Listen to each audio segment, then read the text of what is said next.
वल्लभ जी, बिहारी जी, राधा रमन जी, सब जगह खस की टाट आ जाएंगी और उनको गीला करते रहते हैं पूरे दिन। ठाकुर जी को ठंडक अनुभव होती है। मैं अपनी घटना बताऊं, हमारे ठाकुर जी की झारी जी, जल झारी जी हैं, उसमें जल पधराया जाता है सुबह।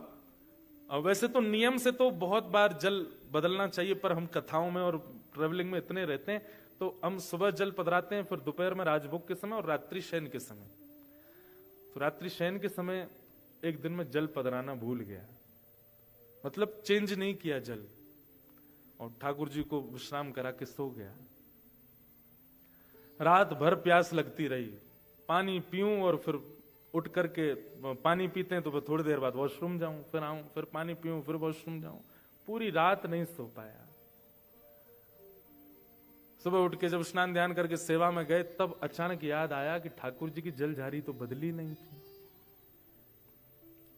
ऐसे इंडिकेशंस आपकी बॉडी को होने लग जाएंगे, आपके माइंड को होने लग जाएंगे जब आप अर्चन भक्ति में अति विशेष हो जाते हो। आपके ठाकुर जी इच्छा अपनी आपको लागू करके बताएंगे कि ऐसा है। एक बार बद्रीनाथ में कथा थी, तो मैं अपने ठाकुर जी को कथा में बहुत कम लेके जाता हूं।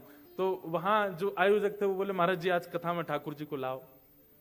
मैंने कहा ठीक है, लेकिन उस दिन इतनी ज्यादा ठंड थी, मौसम बिल्कुल माइनस में चला गया था, और मेरे कमरे से जो ऐसा ही हॉल था वो काफी दूर था, और कोई गाड़ी वाड़ी नहीं, ऐसी लेके आना था पालकी में ठाकुर जी को।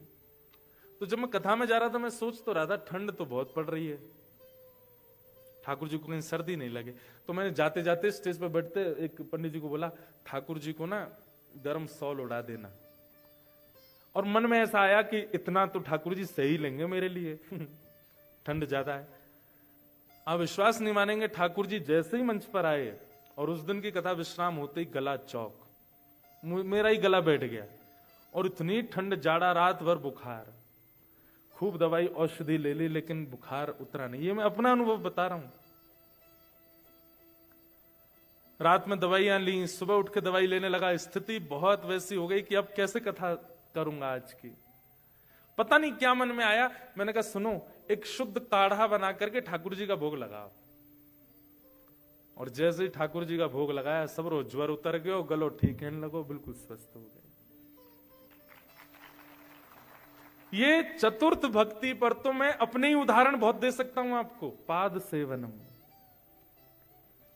ठाकुर की सेवा,